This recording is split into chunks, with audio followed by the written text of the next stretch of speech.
Headed up in here to see what we can find this morning. You can see we're breaking trail in here to get back into this backcountry.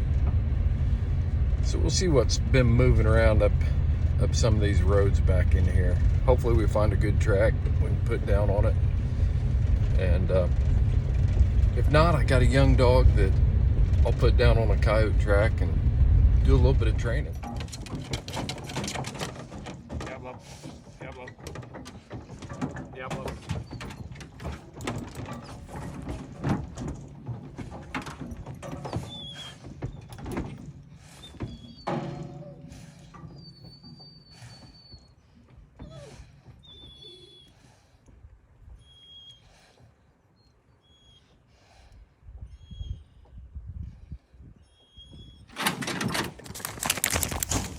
Get away from that.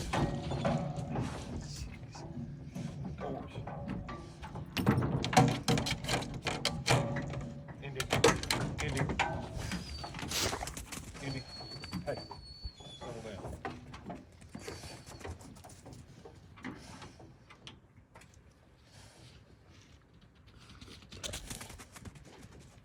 Free.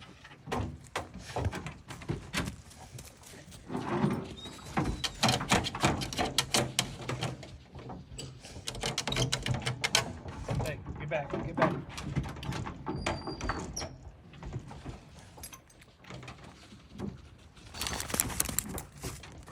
Hey.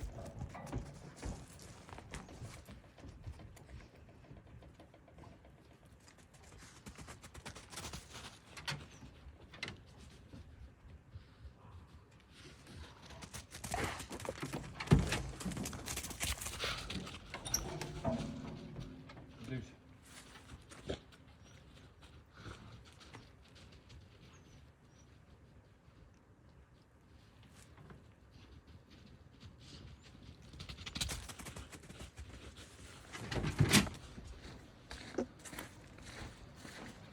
Here's the real power. Look out.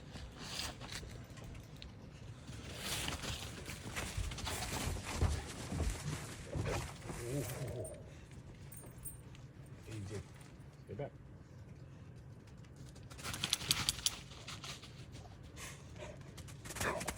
Get back.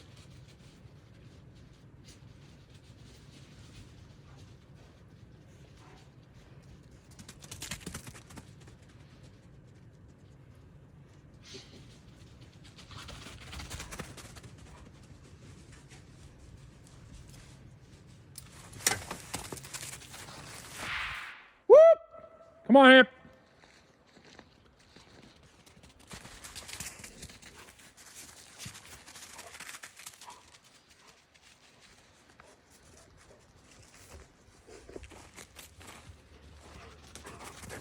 Hey.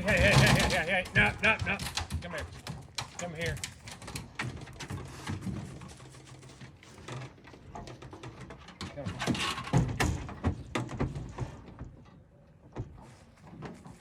Indy!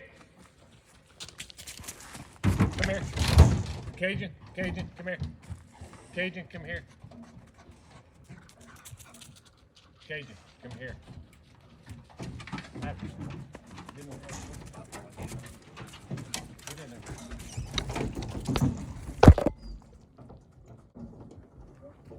Tup! Ah, bitches. I hate you guys.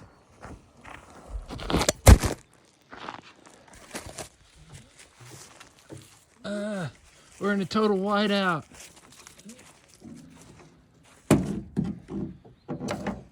It's Armageddon. Snowmageddon.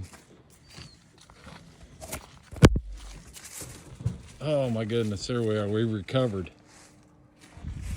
Freaking dogs. Can't even be a YouTube and half-ass bear hunter.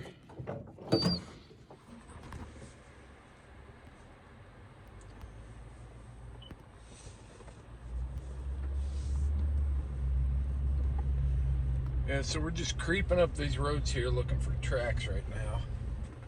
And, down at the house, down at Heath's house, it was Man, it was cold. It's nasty. The wind was blowing. I mean, it was. I thought, man, we're in for a horrible day. But up here, we're in pretty good shape. The wind's not blowing. Just good snow.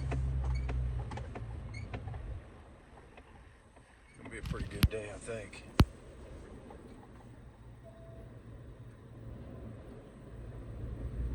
Hasn't been anybody down this road.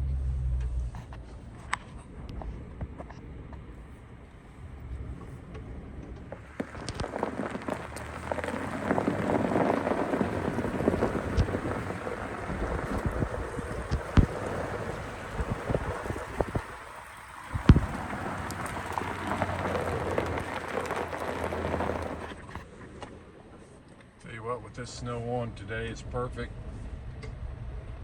I mean, it's just a skiff of snow on this gravel. You can hear it popping, so it's not enough to make anything a problem. But with this snow on, through the track crossing the road, even Ray Charles could see it. It's a great day to be in the mountains. Got this fresh snow on. It seems like the whole world's asleep right now. But the cool thing for me about fresh snows is it just lets you know exactly what you're looking at. I don't know, I've always been that way. I've always been that guy that, even when I was a kid, it'd snow and I'd have to put the snow boots on.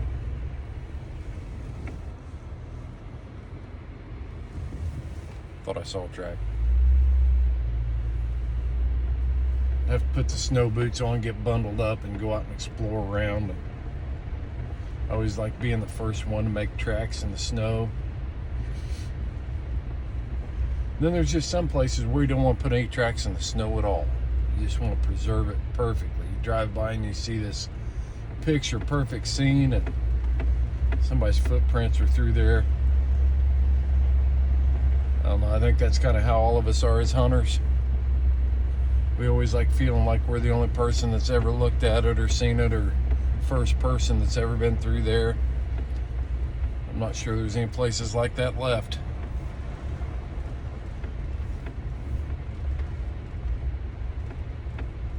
But it's pretty awesome. Pretty awesome to be out here with nobody being up this road, and a cup of coffee, the windows down, just looking for tracks, seeing what's out here.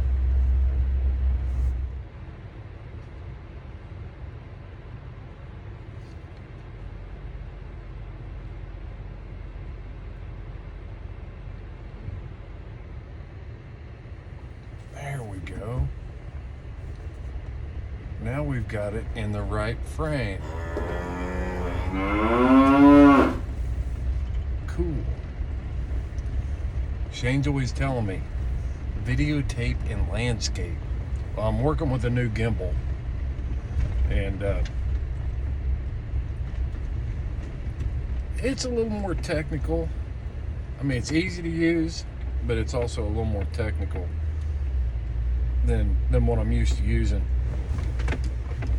I'm used to using just hands and hanging the camera out the window and throwing it up over the top of the track, and my videos show it too. They suck.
All right, let's have a discussion about rigging. Maybe you're new to the channel, you've never hunted with hounds, or it's just something that you've heard us talk about on the podcast, and you're like, man, what are they talking about rigging? Are they oil well workers, or what we got going on here? Kind of a tight spot in the trail.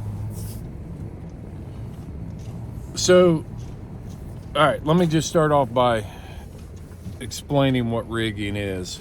We put the dog up on the box, and every animal gives off scent, and that scent travels on the air currents. Sometimes it can travel several hundred yards.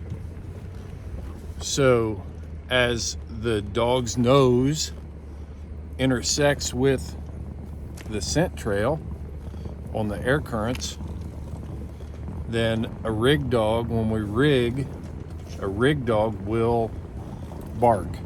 It'll open its mouth. It'll give indication that it has acquired scent. So that's what rigging is.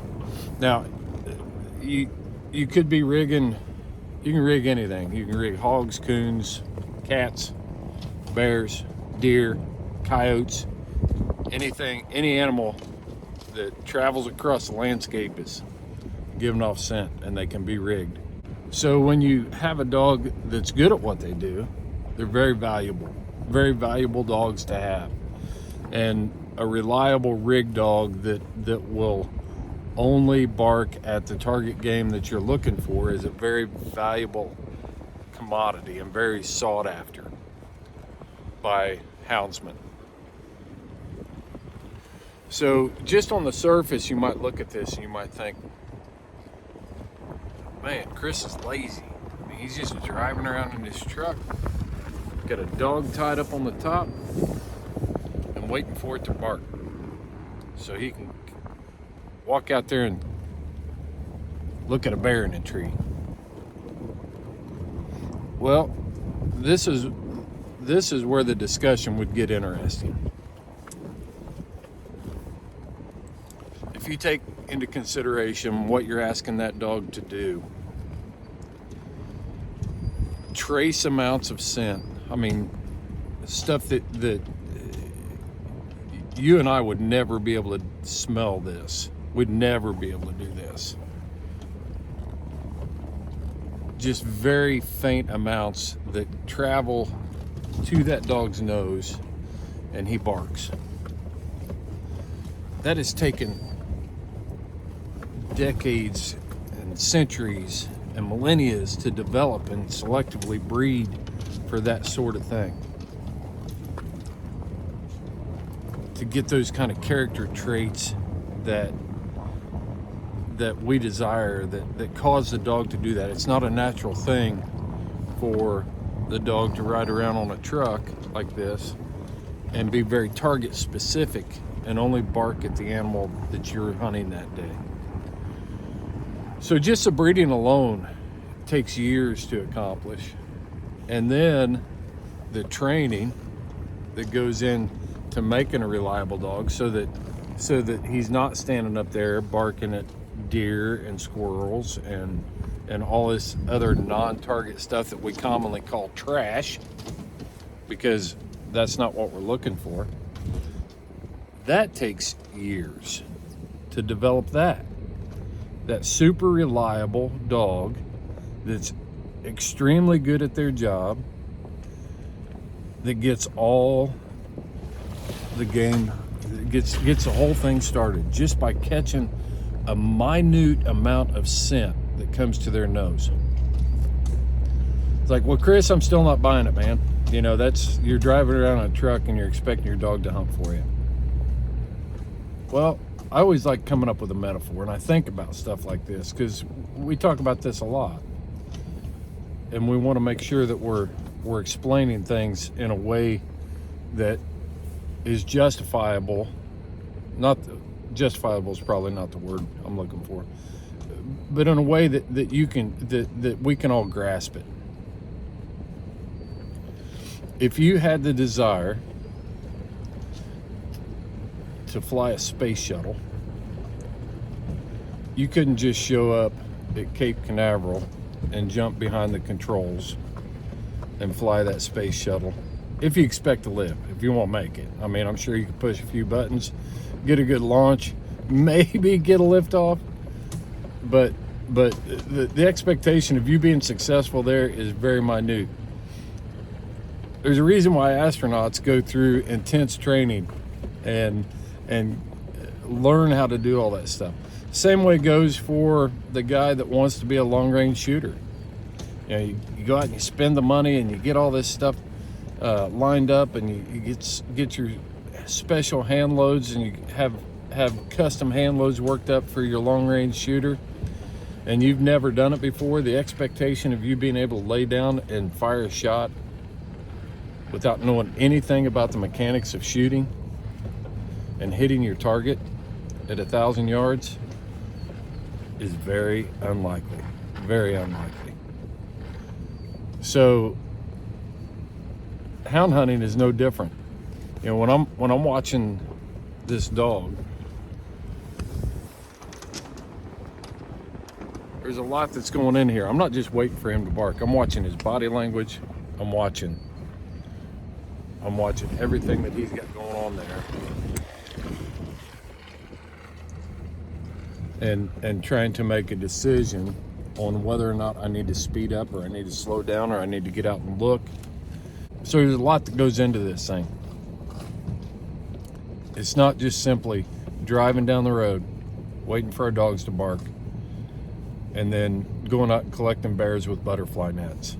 Doesn't happen like that. Because after that dog barks, you got to have a dog that's willing to go find the scent and find that track and take it. And then you got to catch the bear. Then you got to get it stopped, or you got to put it up a tree. There's a lot of different parts to this thing. So before you jump on the bandwagon and start talking about how this isn't fair, or it's too easy, or whatever, you're just looking at a very, very small part of it. Social media has been great for that. We get to show these small snippets of our lives, and then the whole world gets to pass judgment on us. So I'm telling you that a rig dog takes a long time, not only in the breeding to develop those traits that you want, but afterwards training them is takes a lot of time and effort and knowledge and experience, and it's just not something you can do. So when you see that old guy, or that young guy, doesn't have to be an old guy like me, or that young guy that's rolling down the road and he's getting rig strikes and he's catching a lot of bear, you're just seeing the very beginning of that. You haven't seen any of the history or the background or all the effort that he's put into it. He's taken all these different pieces and brought them together for this one moment in time for you to be able to witness that. That's rigging.